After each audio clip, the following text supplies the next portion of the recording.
श्री सीतारामचंद्राभ्याम नमः। श्रीमद् वाल्मीकि रामायण बालकांड 32वां सर्ग। ब्रह्मपुत्र कुश के 4 पुत्रों का वर्णन। सोनभद्र तटवर्ती प्रदेश को वसु की भूमि बताना। कुशनाभ की 100 कन्याओं का वायु के कोप से कुब्जा होना।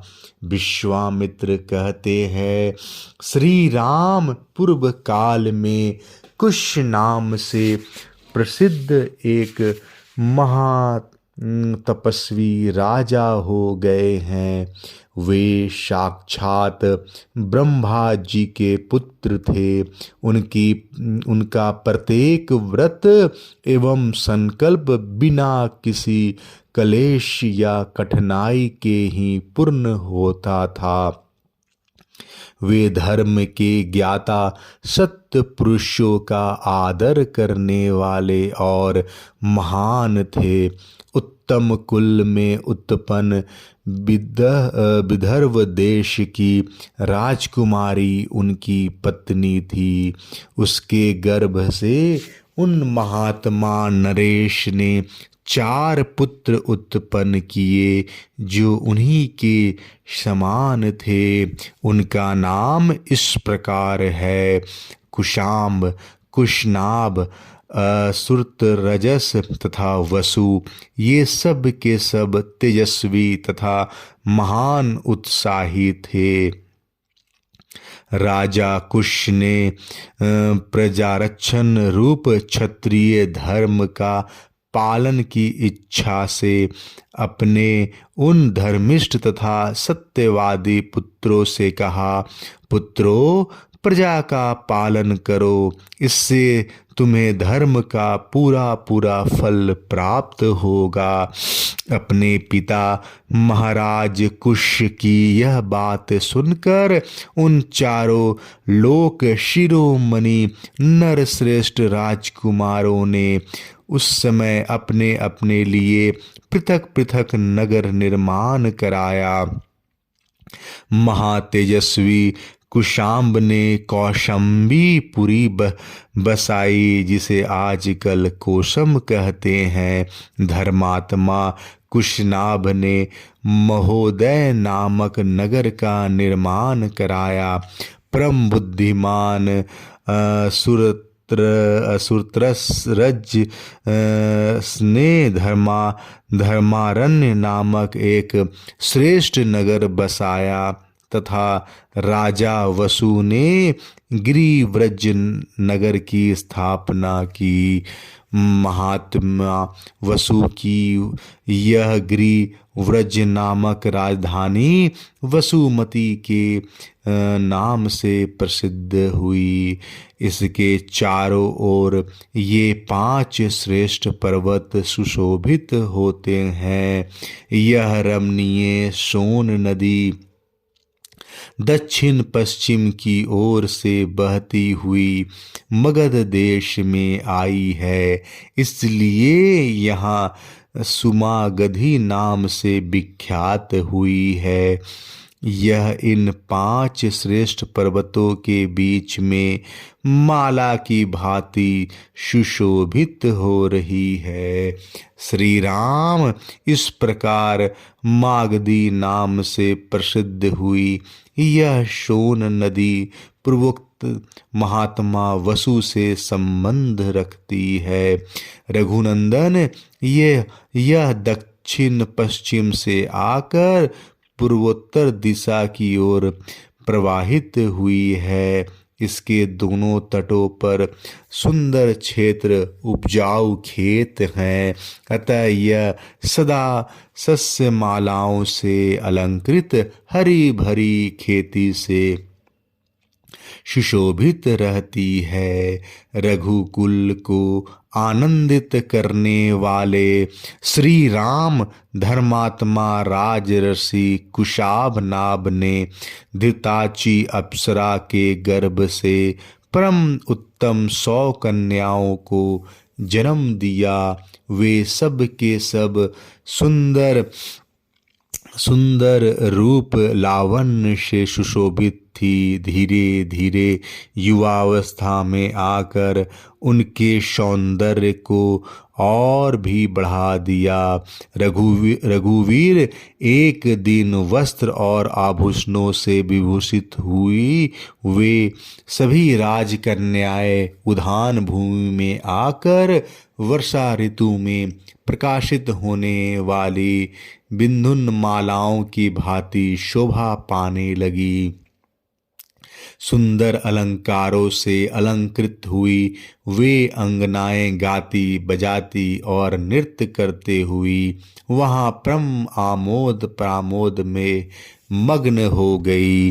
उनके सभी अंग बड़े मनोहर थे। इस भूतल पर उनके रूप सौंदर्य की कहीं भी तुलना नहीं थी। उस उद्यान में आकर वे बादलों के ओट में कुछ कुछ छिपी हुई तारिकाओं के समान शोभा पा रही थी। उसी समय उत्तम गुणों से संपन्न तथा रूप और यौवन से सुशोभित उन सब राजकन्याओं को देखकर सर्वस्वरूप वायु देवता ने उनसे इस प्रकार कहा, सुंदरियों, मैं तुम सबको अपना प्रेयसी के रूप में प्राप्त करना चाहता हूँ। तुम सब मेरी भार्याएं बनोगी। अब मनुष्य भाव का त्याग करो और मुझे अंगीकार करके देवांगनाओं की भांति दीर्घ आयु प्राप्त कर लो। विशेषतः मानव शरीर में जवानी कभी स्थिर नहीं रहती, प्रति क्षण छिन्न होती जाती है। मेरे साथ संबंध हो जाने पर तुम लोग अक्षय यौवन प्राप्त करके अमर हो जाओगी। अनायास ही महान कर्म करने वाले वायुदेव का यह कथन सुनकर वे 100 कन्याएं अवहेलना पूर्वक हंस कर बोली, सूर्यश्रेष्ठ, आप प्राण वायु के रूप में समस्त प्राणियों के भीतर विचरते हैं, अतः सबके मन की बातें जानते हैं। आपको यह मालूम होगा कि हमारे मन में आपके प्रति कोई आकर्षण नहीं है। हम सब बहिनें आपके अनुपम प्रभाव को भी जानती हैं, तो भी हमारा आपके प्रति अनुराग नहीं है। ऐसी दशा में यह अनुचित प्रस्ताव करके आप हमारा अपमान किस लिए कर रहे हैं? देव शिरोमणे, हम सब की सब राजर्षि कुशानाभ की कन्या है। देवता होने पर भी आपको शाप देकर वायु पद से भ्रष्ट कर सकती हैं, किंतु ऐसा करना नहीं चाहती, क्योंकि हम अपने तप को सुरक्षित रखती हैं। दुर्मते, यह समय कभी न आवे जबकि हम अपने सत्यवादी पिता की अवहेलना करके कामवश या अत्यंत अधर्म पूर्वक स्वयं ही वर ढूंढने लगे। हम लोगों पर हमारे पिताजी का प्रभुत्व है। वे हमारे लिए सर्वश्रेष्ठ देवता हैं। पिताजी हमें जिसके हाथ में दे देंगे वही हमारा पति होगा। उनकी यह बात सुनकर वायुदेव अत्यंत कुपित हो उठे। उन ऐश्वर्यशाली प्रभु ने उनके भीतर प्रविष्ट हो सब अंगों को मोड़कर टेढ़ा कर दिया। शरीर मुड़ जाने के कारण वे कुबड़ी हो गई। उनकी आकृति मुट्ठी बंधे हुए एक हाथ के बराबर हो गई। वे भय से व्याकुल हो उठी। वायुदेव के द्वारा कुबड़ी की हुई उन कन्याओं ने राजभवन में प्रवेश किया। प्रवेश करके वे लज्जित और उद्विग्न हो गई। उनके नेत्रों से आंसुओं के धाराएं बहने लगी। अपनी परम सुंदरी प्यारी पुत्रियों को कुब्जता के कारण अत्यंत दयनीय दशा में पड़ी देख राजा कुशनाभ घबरा गए और इस प्रकार बोले, पुत्रियों, यह क्या हुआ? बताओ, कौन प्राणी धर्म की अवहेलना करता है?